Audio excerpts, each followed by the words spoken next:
so grab you a mannequin, grab some pattern paper so that you can do a little drafting. In order to make a puffer coat, you need a shirt like, something shirt like. I chose a sweatshirt. Here's the front piece. Only thing you need is this pattern right here. I pretty much cut the same pattern as this. Y'all see that? This is the same thing. Then you need your sleeve. But you need your sleeve, ouch, way wider than the sleeve that you normally have. So I just added more to it. The front is pretty much the same as the back. You don't really need a neckline for the one that I'm designing. A simple rectangle cutout. Nothing more, nothing less. Okay. So for the rectangle, I'm gonna measure it for you guys so y'all can know what measurements I use. So for the length of this, I use literally 47 inches.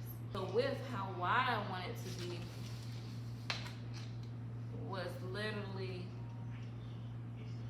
9.5 though. So pretty much 10 inches. Okay. So you have your back piece. You got your back piece. This is your front piece. This is the front of the jacket because we're turning this into a jacket. That is why this comes open.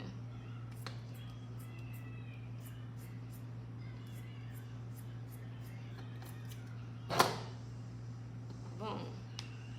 So now you have this, and you have this. You have a front, you have a jacket.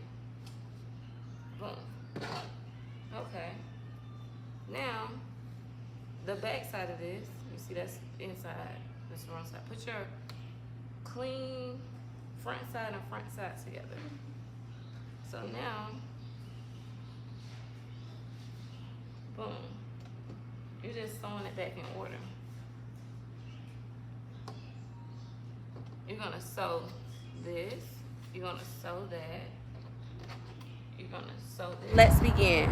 Cut out your rectangle. I had to extend mine because it wasn't long enough, so I just added on the length that I actually desired. And then I began to pin it to the mannequin, just the placement, so it can hold on there and I can see what it looks like.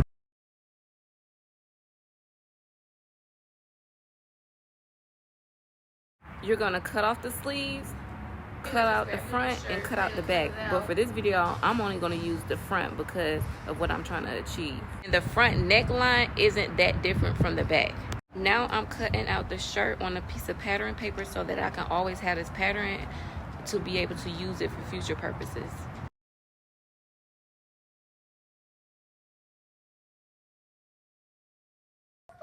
Okay, so we opened this up. Yeah, This is the front. I would like to cut this in half because we're making a jacket. Yeah, Yes, I took it from a sweatshirt. yes, because it's from The back piece, you do not need to cut down the middle for the back piece. Just use it as is. Exactly. So now we have the front. Yeah. Okay. So you have your back piece. Okay, y'all didn't get to see, but because the camera for some reason it slid down and it was covering. Anyways, the front layer I pretty much cut out. The neckline I cut out one layer and another piece of fabric because the snake skin is going to be the lining and this is going to actually be the front. Now you're going to sew it in a staple-like manner. So you know how a staple looks. You're literally sewing in that shape from the top end to the other end. Let me demonstrate.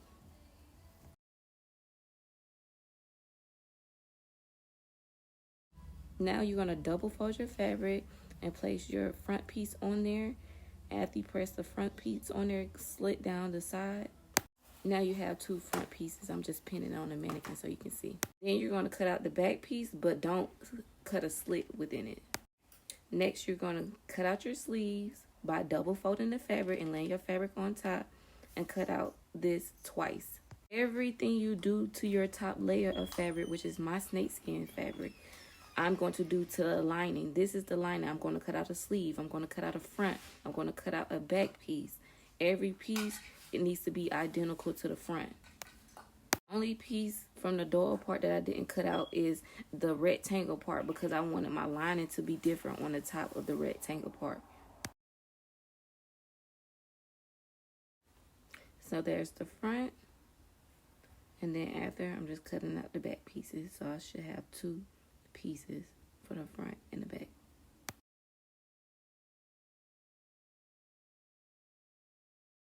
I didn't have any polyfill, so I ended up using a pillow stuffing.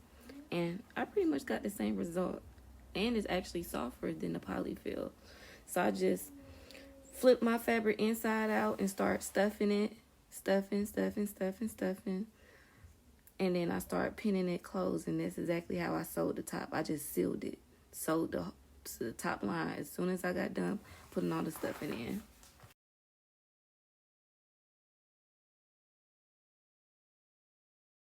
Now I'm grabbing the ruler for every place that I want the stuffing to be filled. I need elastic for this part. As I am sewing on the elastic, I am pulling it as tight as it goes on top of each line to make sure it scrunches. At the very, very edge of the top of the sleeve, you're also going to put elastic on there on the rim of the sleeve. The only place you're not putting the line is on your lining sleeves because they don't have to have elastic on them because you're not even going to see the inside of the puffs. You can't really see how I want you to see, but on this black part of the sleeve, I am putting the elastic on the very rim. The rim of the sleeve so it can scrunch and fit into the armhole. I am putting this on the top. I'm pulling the elastic as tight as it can go around the armhole. As I'm watching this, I realized I did not get the best angle of me applying the sleeve. I'm literally just attaching the sleeve. So I'm going to do another video, but this is me just putting on the sleeves of the lining and of the actual jacket.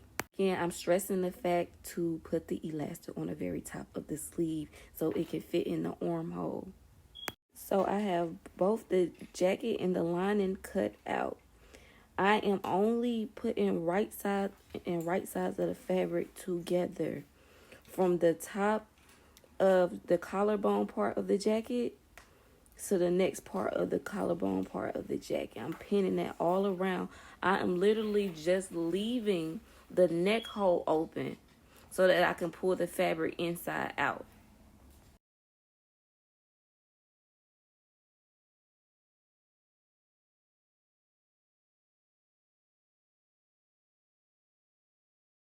This right here is the part where I just leave the hole open of the neckline. Once I pull everything through, I just top stitch the wrist hole. That's just the wrist right there. Top stitching the lining on top of it. Though it's not shown, I put the black part of the cuff onto the sleeve as well. I'm simply stuffing the jacket to how much I want it to be puffed up. Starting pushing everything to the very, very end. You see I haven't added the cuff yet of the jacket, but I will. I may need to create another video for that so that y'all can see. I'm testing how it should be on your arm, how it should fit. If it's too stuffed, take it out because once you're done, you're done.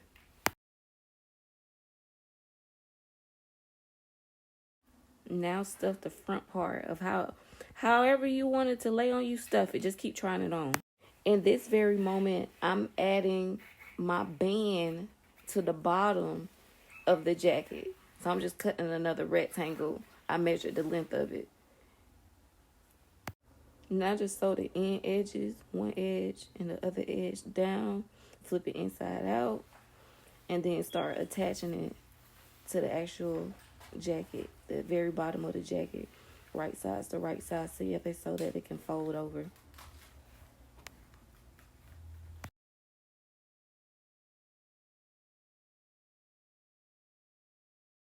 Okay, and now you got a jacket. This is nice.